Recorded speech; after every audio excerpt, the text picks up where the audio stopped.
Private peoples partnership. High net worth individuals, మీరు ఎక్కడి నుంచో రాలేదు, ప్రభుత్వ డబ్బులతో మీరు చదువుకున్నారు. ఫస్ట్ మూవర్ అడ్వాంటేజ్ వచ్చింది. మీరు తెలివితేటలు సంపాదించుకొని ముందుకు పోయారు, మీరు కష్టపడ్డారు, ఈరోజు రాణిస్తున్నారు.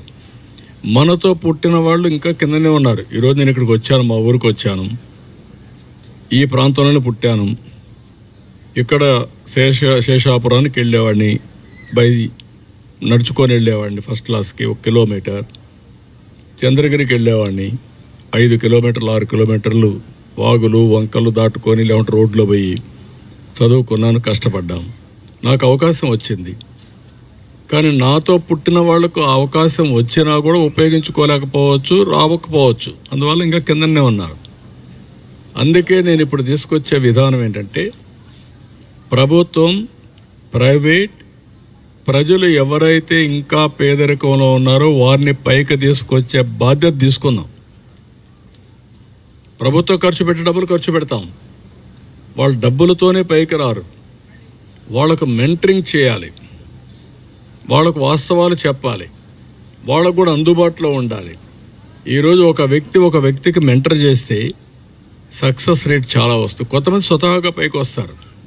స్వతహాగా పైకి రాలేని వాళ్ళని పైకి తీసుకొచ్చే బాధ్యత మనం తీసుకోవాల్సిన అవసరం ఉంది. దానికే ఈరోజు P4 పాలసీ తీసుకొచ్చాను.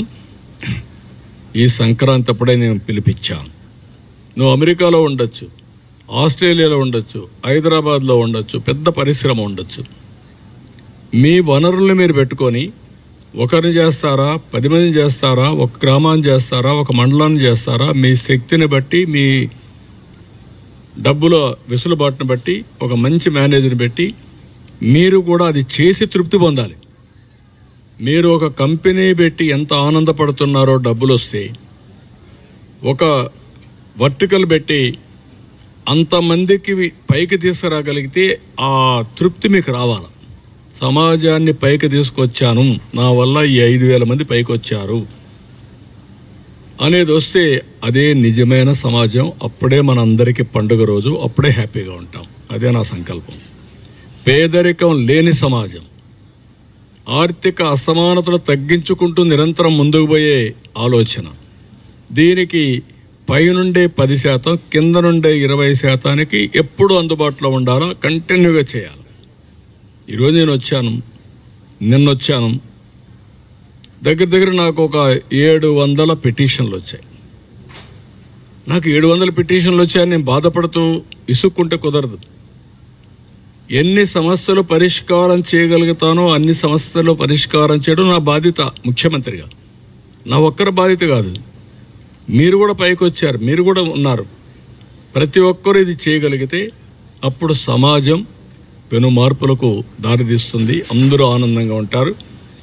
మనమే కాకుండా మన పక్కన వాళ్ళందరూ ఆనందంగా ఉంటే అదే నిజమైనటువంటి హ్యాపీయెస్ట్ సొసైటీ. దానికోసం నేను పనిచేస్తున్నా.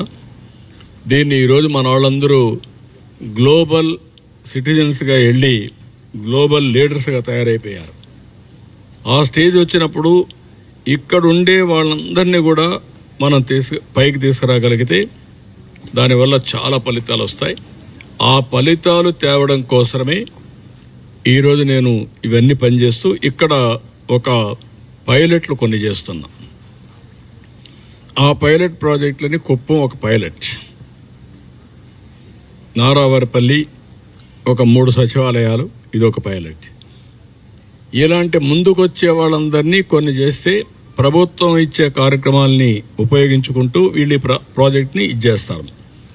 ఇక్కడికి వచ్చినప్పుడు ప్రాజెక్ట్ డీటెయిల్స్ మీరు చూస్తే 33 హ్యాబిటేషన్స్ ఉన్నాయి, 3 సచివాలయాలు ఉన్నాయి, 2,120 ఇండ్లు ఉన్నాయి, 5,900 మంది జనాభా ఉన్నారు.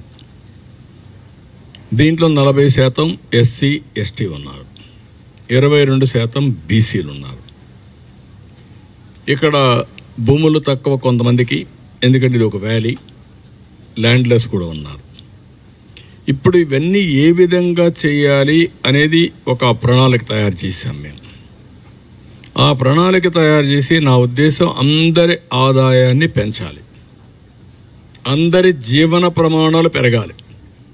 ఆ జీవన ప్రమాణాలు పెరగడానికి ఏమేం చేయాలో కొన్ని నిర్ణయాలు చేశాం. ఈరోజు ఉదాహరణకు మీరు చూస్తే క్వాలిటీ ఆఫ్ లైఫ్ పెరగాలి. ఉండే ఆస్తుల్ని సమర్థవంతంగా ఉపయోగించుకోవాలి. అది భూమి కావచ్చు, పశువులు కావచ్చు, లేకపోతే జనాభా కావచ్చు. ఇక్కడ నేను కన్సిడర్ చేసేది ఏంటంటే జనాభా ఒక పెద్ద అసెట్, క్యాపిటల్. ఇండియాకు ఉండేది జనాభానే పెద్ద అసెట్ అన్నమాట. వేరే దేశాలకు జనాభా తగ్గిపోతా ఉంది, ముసలి వాళ్ళు ఎక్కువ అవుతున్నారు. అందుకే నేను మాట్లాడుతున్నా.